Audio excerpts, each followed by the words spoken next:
Yamaha newest model, yan nga po ang kaka-launch lang ng Yamaha Motors Indonesia NMAX Turbo. I-compare naman natin to sa ating NMAX na meron tayo dito sa Pilipinas, ang version 2.1. Mga idols, aantayin na ba natin to sa mga Yamaha store natin? And itong brand new front face design, ano pong masasabi nyo rito mga idols? Leave your comment sa ating video kung kayo po ay excited. Mas excited ako dahil magandang update. So nag-evolve na. So mas magandang technology and bagong design para sa brand new na model ng Yamaha NMAX. Well, tignan muna natin at balikan ang version 2.1. Meron tayo dito sa Pilipinas. Available yan dito po sa Y-Zone Mandaluyong. Ang kanyang SRP 153,900 pesos. Ang down payment ito sa installment 15,400, 24 months 9,361 at 36 months to pay 7,357. So apat na kulay ang ating pagpipilian para dito at pwede nating mabili itong dull blue, color silver, black, and dark petrol. Mga idols, tingnan natin yung kanyang engine specs. Yan po ay merong 155cc total displacement, single cylinder, single overhead camshaft, 4 valves ito with BBA and naka-CVT transmission. Again, liquid cooling na rin to with maximum power 15.2 HP at maximum torque 13.9 Newton meters. So sa bagong model, makikita natin ang difference niyan. And para sa ating fuel capacity dito, 7.1 liters. And sa ating naman consumption, 42 km per liter. Magkakaroon din ng pagkakaiba yan para sa ating bagong model. And equipped na safety features, dual channel anti-lock braking system, harap at likod, meron tayong ABS, and meron ditong safety features na traction control system or TCS. Ang mga features nito, equipped to ng Y-Connect or Yamaha Connect, yung ating Bluetooth connection, meron ditong equipped na socket charger, plus equipped din ito ng keyless system mga idol with alarm and answer back. Aba mga idol, saka SMG to or smart motor generator, kaya quiet yung ating makina, no? Well, para sa ating pinaka-suspension, telescopic fork sa front and dual shock absorber sa likuran. Yan po ay walang salt tank. And para naman sa ating pinaka-bigat, yan po ay may total na 131 kilograms.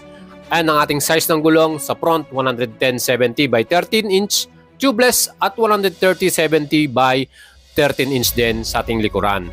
Pagdating naman sa ating brand new model na NMAX Turbo, meron tayong 5 version na nilabas sa Indonesia. Yung Neo Standard Version, Neo S, Turbo, Turbo Tech Max at Turbo Tech Max Ultimate. So 5 version yung nilabas nila. Hopefully, lahat po yan makarating sa Pilipinas. Pero syempre, inaasa na natin baka 2 version. Sana meron din tayong Tech Max. Ang ating front face, bagong design, front headlight. Nakita naman po ninyo. Equipped na ito ng all LED at meron na rin siyang projector lamp. Mga idols, nagiging normal na yung mga projector sa mga bagong labas na mga models, projector na ginagamit. Mas visible sa daan yan at mas kitang-kita.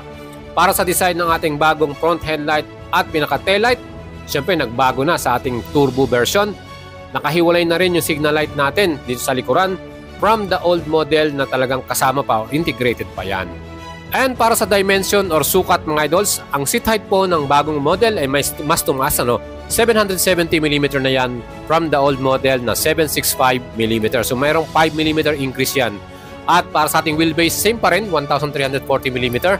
At ang ating ground clearance, mas tumaas po para sa bagong model na turbo, 135mm from the old model na 125mm. Yan po yung mga difference nila ngayon mga idol. And sa mga bagong feature nito, new TFT display na para sa ating NMAX Turbo Tech Max. So yan po mga idols, yun na mga nabago dyan. Ang NMAX Neo ay naka-digital display lang mga idols. At yung NMAX Turbo.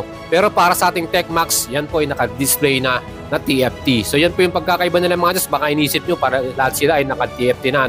So yun po ang pagkaka-difference. Siyempre meron pa rin tayong keyless system sa ating NMAX Turbo. Lahat po ng model. Stop and start system. Lahat din po sila ay equipped. At ang kagandahan dito, yung socket charger sa NMAX version 2 naging USB charger Type-C na.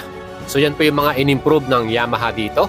Plus, yung ating upuan, mas premium ang datingan. Ang ganda ng stitches na at ang ganda ng design. Yan po ay available lang para sa model na Turbo TechMax. Sa mga TechMax lang yung ganyang style na stitches, ano. At ang ating compartment or luggage, mas lumaki na po ang capacity para sa new model. Ngayon ay may total capacity na 25 liters.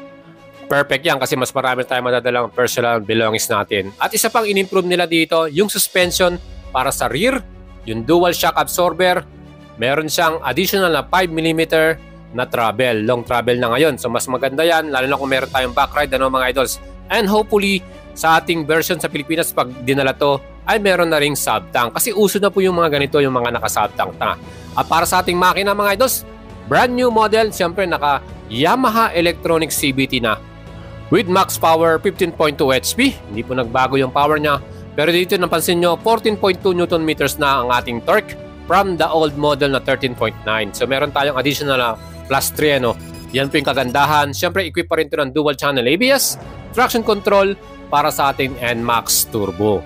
Aba mga idol, ang pinaka nagustuhan ko dito, yung mga color version din, ang gaganda ng kanilang color. Meron tayong silver, meron tayong black, at meron tayong magma black. Plus white color at blue and red color para sa mga standard version. Eh siyempre, hindi naman lahat yan dadalhin din sa atin. Pero tingnan po natin at abangan in next coming soon, mga idol. Soon pa rin lang yung isasabi natin dito. Baka next year pa ho natin ito masilayan. Hopefully, Yamaha Motors Philippines ay hindi na po tayo pagtagalin, ano. Talagang dali na kagad nila as soon as possible. Kasi magandang competition din sa market, ano. So pag may bagong NMAX version 3, itong turbo version ay nasa atin na, ay talagang sigurado marami po ang pipila para bumili niyan. Mga idols, itong ating version 2.1 eh talagang maporma din naman. Ano po ang masasabi nyo para dito sa mga kanyang design, sa kanyang styling? Ano po ang mas magugustuhan yung design, ano? Especially sa kanyang pormahan, ano? Well, ang aking nakita rito, itong version 3 na bagong NMAX ay halos hinango nila or kinopya na sa X-Max, no? Itong X-Max 300. Makikita nyo yung kanyang front face design, yung kanyang pinaka-harapan na bahagi, especially yung suspension, yung kanyang pinaka-likod na bahagi, at yung styling. Parang halos katulad na ng X-Max, ano?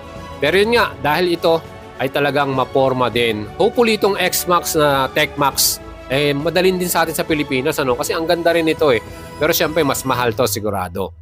And mga idols, syempre ulitin ko lang yung mga top features ng bagong version 3 na NMAX Turbo, no? And ang dami po nating nabasang comment sa ating latest video regarding sa turbo version. Kasi sinasabi nila wala naman talagang turbo. Pero totoo yun. Ang sinabi nilang turbo dito, yung sa kanyang Yamaha Electronic CVT. Kasi wala na po siyang actual na bola, no? Ang nagpapagalaw na sa pulley ay yung solenoid. Kumbaga, electronic na. Kaya nga meron tayong shifter. Manually, i-shift mo siya from low, kung gusto mong low lang, medium, or high, yung top speed. Maganda yan pagka tayo tumatakbo, especially yung gusto nating medyo lumakas yung torque natin. Kaya kung mapapansin yung mga idol, ano, nagbago yung torque ng bagong version, ano. Ngayon 14.2 Nm na from the old model na 13.9 dahil po dito sa nilagay nila to. Again, ang presyo po ng NMAX Turbo 37,750,000 Indonesian rupee or pesos 135,910 pesos. So sa turbo version, ang magiging presyo siguro sa Pilipinas yan baka umabot ng 150 to 160, ano. Para naman sa ating NMAX Turbo TechMax 43,250,000 Indonesian rupee, equivalent sa 155,711. At para naman sa ating TechMax Ultimate version na may presyo naman yan na 45,250,000, yan po ay may peso naman na equivalent 162,916. Pwedeng umabot to ng almost 180 to 200,000, ano. Ang pagkakaiba po ng Ultimate version, mga idols, malaki yung kanyang windscreen, ano, mas malapad siyang tignan at meron siyang stainless na mga step cover doon sa ating apakan. Plus, meron siyang performance damper. Yun po yung nakalagay sa bandang gilid ng kanyang body, ano. At syempre yung ating TFT display with shifter para sa ating turbo. Yan po ang mga kaibahan niya. Ayan po yung ating performance damper, ano, nakalagay sa mismong gilid niya para sa ating Ultimate version, mga idol. At para sa ating pinaka-suspension, yan din po ay naka-sub-tank. Kaya mga idol, sana po ilabas ng Yamaha Motors Philippines itong brand new TechMax Ultimate, ano. Yan po, meron din siyang badge or 3D emblem na nakalagay dyan ay TechMax NMAX with performance damper. So para sa akin mga idols, ang forma nitong Ultimate, siya po yung pinaka top of the line. Kayo po mga idols, mag-leave po kayo ng comment. Ano po masasabi nyo rito sa bagong NMAX Turbo? Again, sana po nagustuhan nyo yung ating video, yung comparison natin para sa version 2.1 versus NMAX Turbo TechMax version 3 na to. Abangan po natin lahat yan sa Pilipinas. Tumutok kayo sa ating YouTube channel dahil ibibigay ko sa inyo yung update yan oras na meron na tayong balita. Mga idol, salamat po sa inyong suporta. Ciao and